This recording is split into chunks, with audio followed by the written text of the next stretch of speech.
At first glance, the town of Greyhaven looked like a place where nothing stayed hidden for long. A quiet stretch of neighborhoods, a modest downtown, familiar faces that had known each other for generations. When something went wrong here, people noticed, and when something was solved, everyone heard about it. That's why when the case was officially closed, most residents accepted it without question. The police department released a short statement. The local paper ran a headline that barely filled half the page, and by the end of the week, the town had moved on.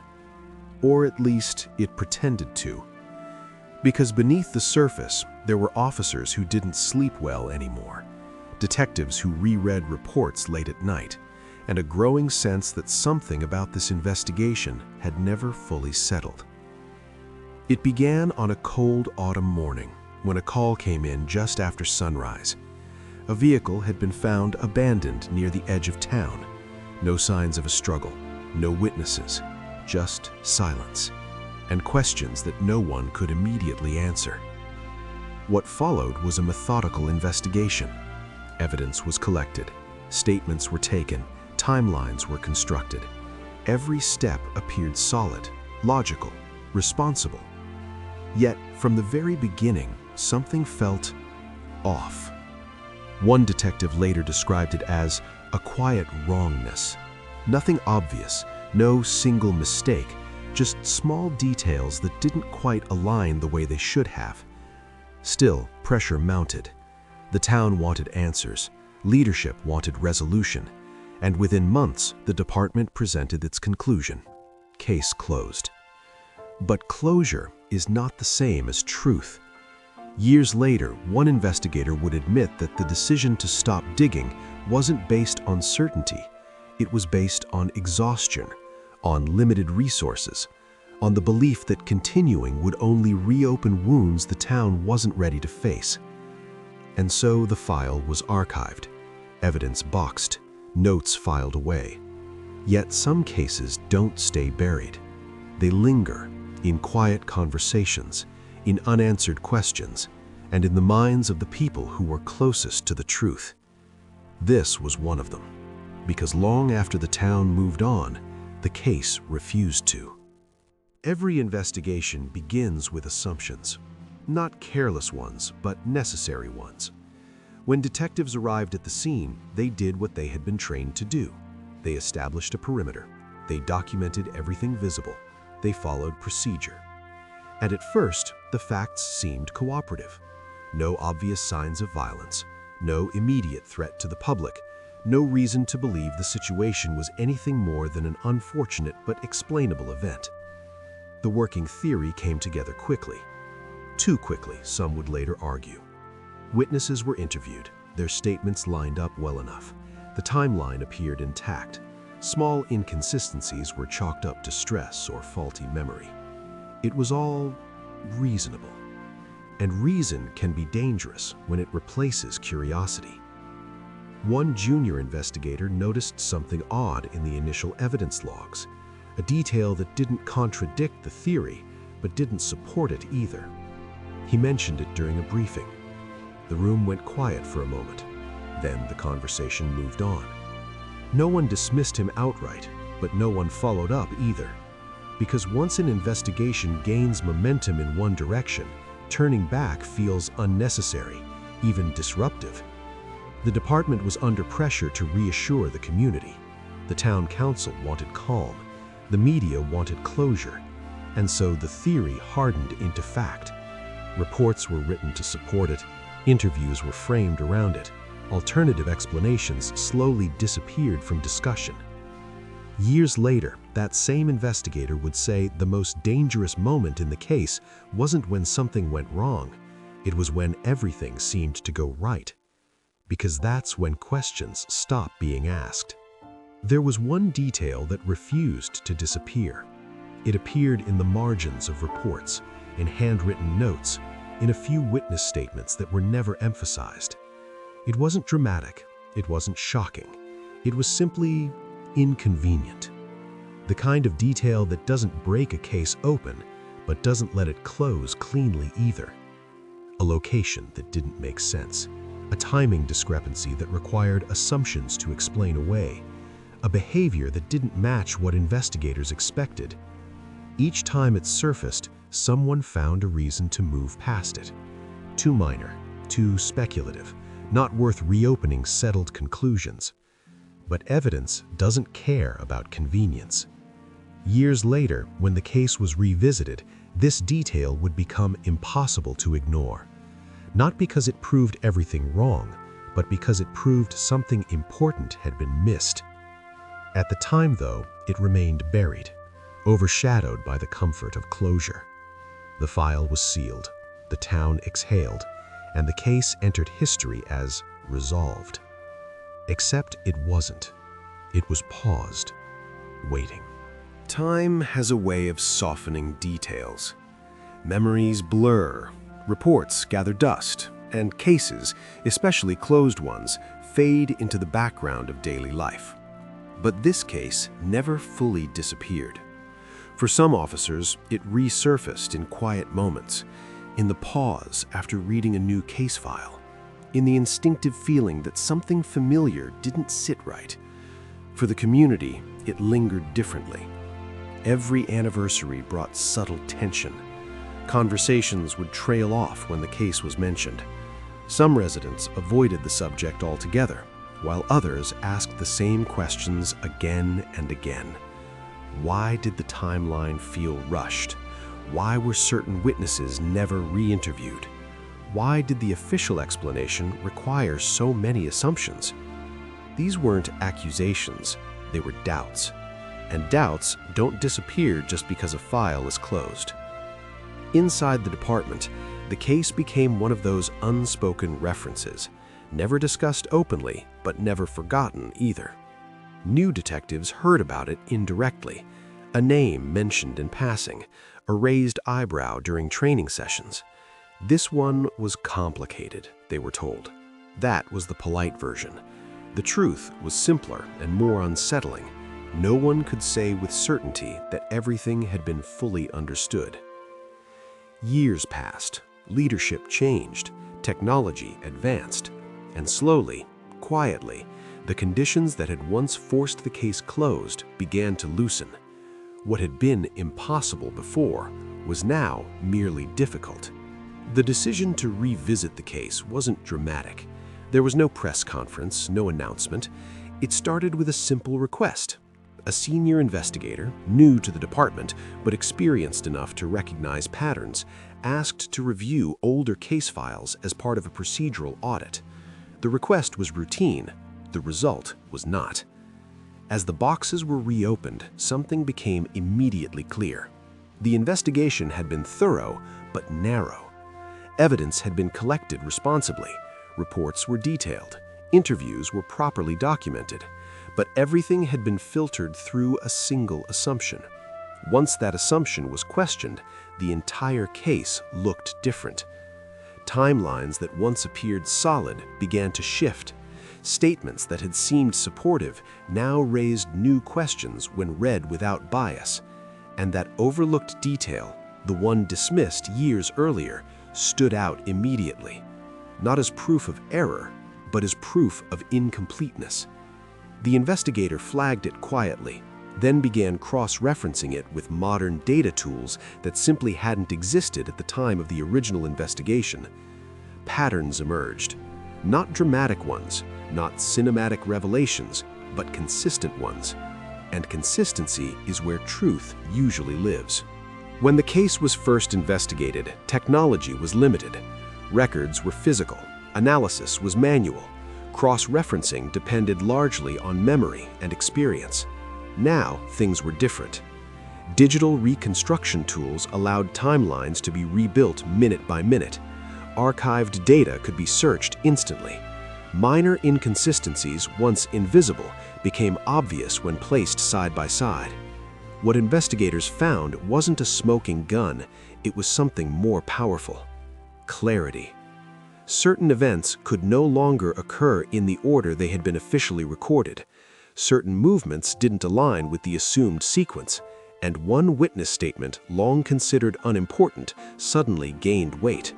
not because it contradicted the original conclusion, but because it filled a gap that had never been explained. The case wasn't wrong, it was incomplete, and that distinction mattered, because it meant the truth hadn't been ignored, it had been outpaced by limitation. Now, those limits were gone. Reopening the case wasn't just a technical challenge, it was a human one. Revisiting old conclusions meant confronting respected colleagues, some retired, some still serving. It meant acknowledging that good intentions don't guarantee complete outcomes. These conversations were careful, respectful, private. No one was accused, but everyone understood what was at stake. If the case had been closed prematurely, the department had a responsibility, not to its reputation, but to the truth. And slowly, resistance gave way to cooperation. Former investigators offered context, explained pressures, clarified decisions that made sense at the time. What emerged wasn't negligence, it was a system doing the best it could with what it had, and now a system willing to correct itself. That willingness would make all the difference. Every investigation has a moment where silence breaks, not with noise, but with persistence. The detail investigators had flagged earlier refused to fade into the background. No matter how many times the files were reorganized, it resurfaced. Not because it was dramatic, but because it was consistent. It didn't fit the original narrative neatly, and that was the problem. The detail involved timing, just minutes, but in an investigation, minutes matter. When investigators reconstructed the timeline using modern tools, they noticed something unsettling. One event had been assumed rather than proven. It wasn't wrong, it was unverified. That assumption had quietly shaped everything that followed.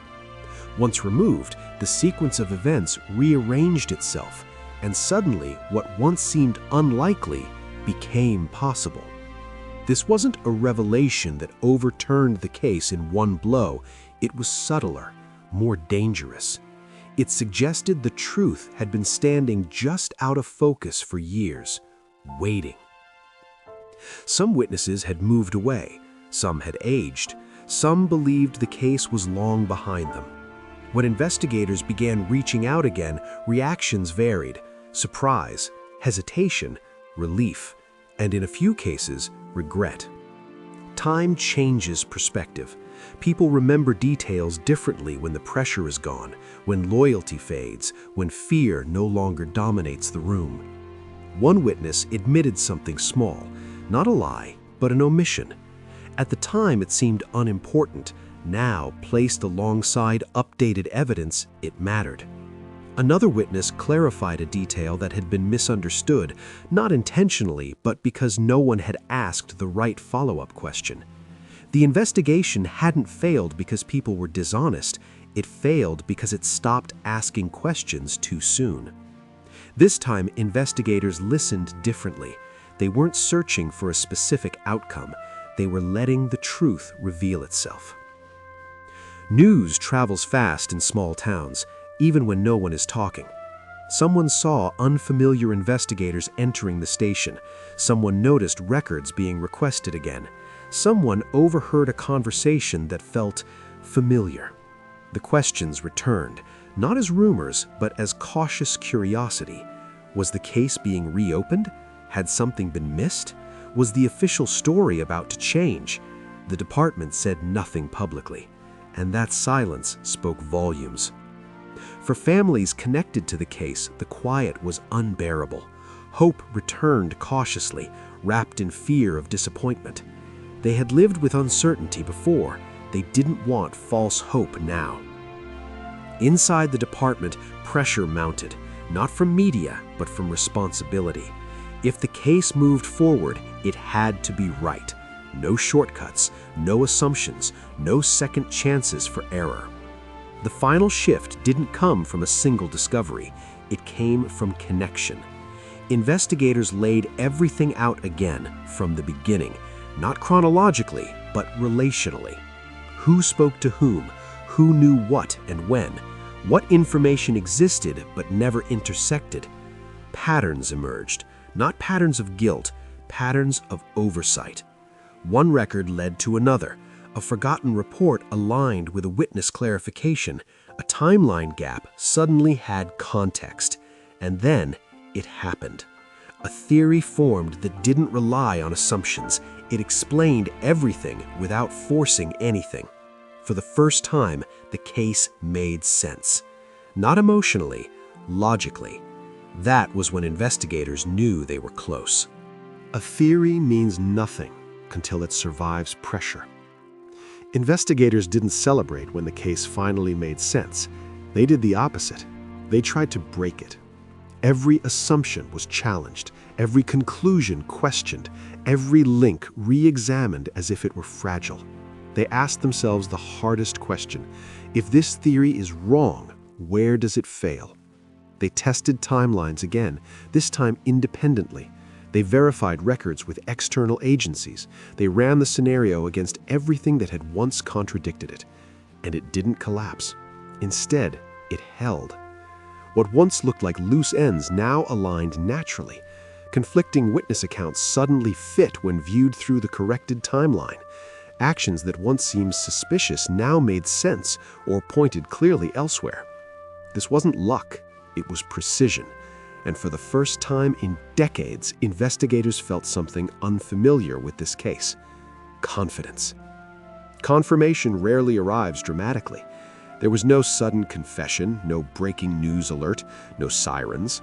It came quietly. A record, long overlooked, matched a corrected timeline perfectly. Another document confirmed a movement that had once been assumed impossible. Together, they closed the last gap. What investigators had suspected was now undeniable. The case wasn't unresolved because the truth was hidden. It was unresolved because it had been misunderstood. The realization was sobering, not because of failure, but because of responsibility. A mistake made decades earlier had echoed for years. Families had waited. A town had lived with uncertainty. Officers had carried quiet doubt. Now, finally, there was something solid to stand on.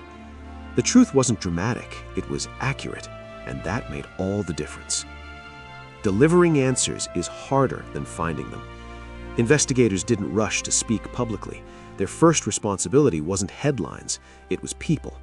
Families were contacted privately. Conversations were careful, honest, human. There were tears, not all from grief, some from relief, some from the release of decades-long uncertainty. Not every answer brought peace, but every answer brought truth, and that mattered. For the town, an official statement followed, clear, direct, without defensiveness, without excuses. It acknowledged what had gone wrong and what had finally gone right. Trust isn't rebuilt by perfection, it's rebuilt by accountability. Closure doesn't erase the past, but it changes how the future is carried. The case that once defined uncertainty now became a lesson. Procedures were updated, training revised, assumptions challenged as policy, not habit. The department didn't just solve a case, it evolved. For the town, the mystery that had lingered for decades finally had an ending, not sensational, but honest. And for investigators, the victory wasn't solving a puzzle, it was restoring faith. Faith in process, faith in persistence, faith that truth, no matter how delayed, still matters. This case didn't end with celebration. It ended with something better: resolution.